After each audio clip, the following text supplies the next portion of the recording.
اب حج مکمل ہو گیا، اب کیا کریں؟ اعلیٰ حضرت فرماتے ہیں حاجیو آؤ شہنشاہ کا روضہ، کعبہ کو دیکھ چکے، اب کعبے کا کعبہ دیکھ۔ اللہ نے جن کو حج یا عمرہ نصیب کیا ہے اللہ انہیں بار بار نصیب کرے، اور جن کو یہ سعادت نصیب نہیں ہوئی انہیں بھی بار بار نصیب کرے۔ مدینہ شریف شمال میں ہے مکہ المکرمہ سے، اور کعبۃ اللہ کا جو میزاب ہے، پرنالہ جسے کہتے ہیں، اس کا رخ ادھر ہے شہر محبوب کی طرف۔ تو اعلیٰ حضرت فرماتے ہیں حاجیوں ذرا غور سے دیکھو کعبہ کیا کہہ رہا ہے، بازو نکال کے بتا رہا ہے اگر قبولیت کی مہر لگانی ہے تو مدینے چلے جاؤ۔ اللہ اکبر۔ تو حضور علیہ السلام کے روزے پہ حاضری دینا قریب واجب ہے، علماء نے لکھا، اور حضور نے ارشاد فرمایا من حج البیت ولم یزرنی فقد جفانی، جس نے حج بیت اللہ کیا اور میری زیارت کے لیے نہ آیا اس نے میرے اوپر ظلم کیا ہے۔ اور قرآن مجید کی آیت گواہ ہے وَلَوْ أَنَّهُمْ إِذْ ظَلَمُوا أَنفُسَهُمْ جَاءُوكَ، اے حبیب یہ لوگ اگر اپنی جانوں پہ ظلم کر بیٹھے تو تیری چوکھٹ پہ آ جائیں۔ میرے شہر کا ایک شاعر ہے، اس نے اس کا ترجمہ کیا، وہ کہتا ہے مجرم ہو تو منہ اشکوں سے دھوتے ہوئے آؤ درے طباب پہ روتے ہوئے آؤ۔ قرآن میں مذکور ہے توبہ کا طریقہ، سرکار کی دہلیز سے ہوتے ہوئے آؤ۔ اگر اپنی جان پہ ظلم کر بیٹھو تو محبوب کی چوکھٹ پہ آؤ، اور پھر اللہ سے معافی مانگو، معافی ہو جائے گی نہیں، رسول تمہارے لیے اللہ سے استغفار طلب کرے، تو تم معافی مانگنے آئے تھے اللہ رحمت بھی عطا کر دے گا۔ لواجد اللہ تواب الرحیم، تم توبہ کے لیے آئے تھے اللہ رحمت بھی اپنے جناب سے دے گا، کیونکہ محبوب کو جو ساتھ لے کر آئے۔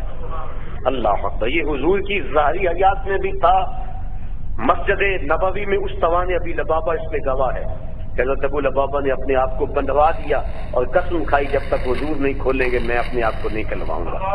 اور پھر جب آیت نازل ہوئی تو حضور کے غلاموں نے کہا بشارت ہو تیرے گناہ معاف کر دیے گئے، رسیاں کھولنے لگے، کہا پیچھے ہٹ جو حضور کھول لیں گے تو میں اپنے آپ کو کھلواؤں۔ اللہ زندگی میں بھی تھا، اور اس پر علماء کا جزم ہے کہ انتقال ظاہری کے بعد بھی حضور علیہ السلام کے روزے پہ جا کے گناہوں کی بخشش کا سوال کرنا امت کو اس کا حکم ہے، اور جاؤکا کے اندر یہ بات داخل ہے۔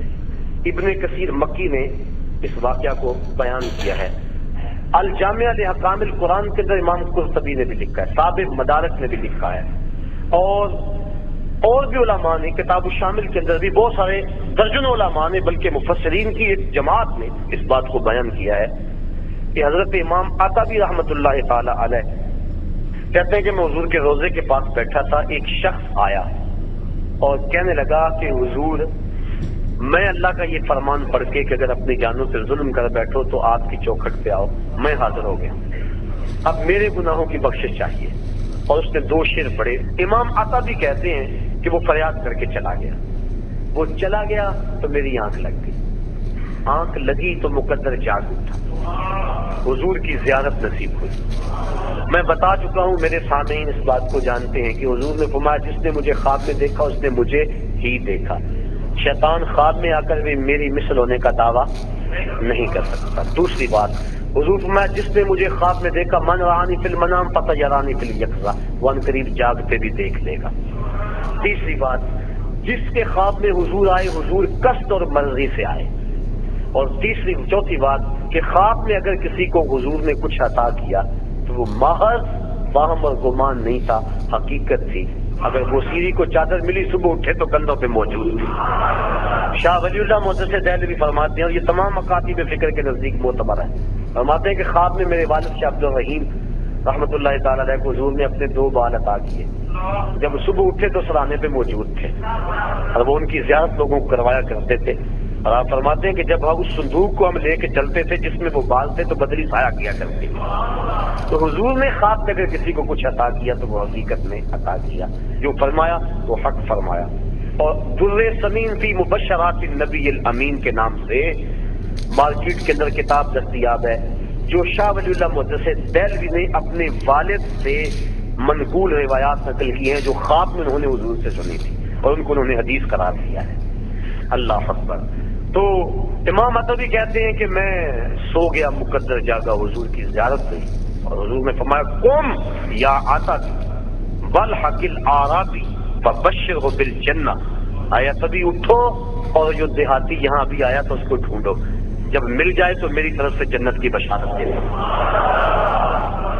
اور مدارک کے لفظ ہیں، مدارک کے لفظ کہ وہ شخص آیا اور آ کے بیٹھ ہی گیا، کہا جب تک بخشش نہیں ہوگی اٹھوں گا ہی نہیں، اور زاروں کے ساتھ روئے جا رہا ہے، تو وہاں لفظ ہے فنودی من القبر انہ قد غفر لک، تو گنبد خضرا سے آواز آئی جا تجھے معاف کر دیا گیا۔ اس کے لیے آواز آئی، جو جتنی طرف سے جتنی محبت سے آئے اس کو اتنا ہی صلہ دیا جاتا ہے۔ اور 555 ہجری کا واقعہ ہے، اور اس کو تمام مکاتب فکر کے لوگ اپنی کتابوں میں درج کرتے ہیں۔ کتاب المناسک میں لکھا گیا، زکریہ سہارنپوری نے کتاب الحج میں لکھا، اور بھی بہت سارے لوگوں نے لکھا۔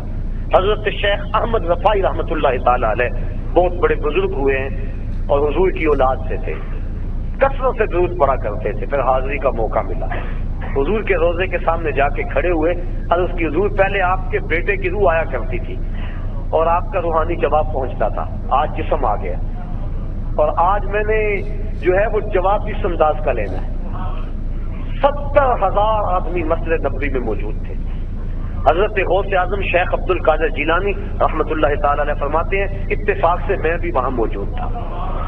پھر کیا ہوا کہ حضور کا بیٹا، حضور کا جگر پارا، حضور کی اولاد سے حضور کا لخت جگر جو ہے وہ وہاں حضور کے سامنے گزارش کی اور کھڑا رہا کہ حضور میں اب جواب اس طرح کا نہیں لینا۔ 70,000 آدمی نے دیکھا کہ گنبد خضرا سے حضور کا دست مبارک باہر آ گیا، اور حضرت امام رفاعی نے ساتھ کو چوما، بوسے دیے، اور ان کی برکت سے جو مسجد نبی میں اس وقت لوگ موجود تھے سب نے حضور کے مبارک ہاتھ کی زیارت کر لی۔ اللہ اکبر۔ اسی لیے امام مالک امام دار الہجرہ فرماتے ہیں کہ اگر کوئی شخص حضور کے روضے کی زیارت کر کے آئے، باقی 3 ائمہ کہتے ہیں وہ کہے میں حضور کے روضے کی زیارت کر کے آیا ہوں، لیکن امام مالک کہتے ہیں کہ وہ کہے کہ میں حضور کی زیارت کر کے آیا، اس لیے کہ حضور نے فرمایا جس نے میری وفات کے بعد میری قبر کی زیارت کی گویا اس نے میری زیارت کی۔ اور حضور نے یہ بھی ارشاد فرمایا من زار قبری وجبت له شفاعتی، جس نے میری قبر انور کی زیارت کی میرے اوپر لازم ہے کہ میں اس کی قیامت کے دن سفارش کروں گا۔ تو آؤ سرزمین مکہ حرم الہی کے انوار بھی لوٹیں، اور سرزمین مدینہ میں حضور کی رحمتوں کے سائے تلے بھی بیٹھے۔ مکہ بھی برکت والا، مدینہ بھی برکت والا، مکے کی حاضری کے کیا کہنے اور مدینہ کی حاضری کے کیا کہنے، بات لمبی ہو جائے گی، بہت لمبی۔ جب میں سفر حجاز کے لیے حاضر ہوا تو واپس لوگ ملنے کے لیے آئے تھے، بڑا لوگوں کو شوق تھا کہ ان سے داستان سنیں۔ میں نے جگہ جگہ ان دنوں کے اندر تذکرے مدینہ شریف کے اور حرم الہی کے کیے، تو دوست آ بیٹھے، وقت تھوڑا تھا، میں نے کہا کہ یار مختصر کہانی نہ سنا دو، ایک تو لمبی کہانی ہے جو صدیوں پر پھیلی ہوئی ہے تو ختم نہیں ہو سکتی، ایک لمحہ صدیوں پہ محیط ہوتا ہے، اور ایک کہانی 2 لفظوں میں سناؤں۔ انہوں نے کہا چلو وہ بھی سنا دو، تو میں نے کہا کعبۃ اللہ پہ پہلی نظر بڑی مشکل ہے اور روضہ رسول پہ آخری نظر بڑی مشکل ہے۔ تو یہ اس سفر کی داستان ہے، اس سفر کی کہانی ہے۔ اللہ مجھے آپ کو بار بار سفر حرمین نصیب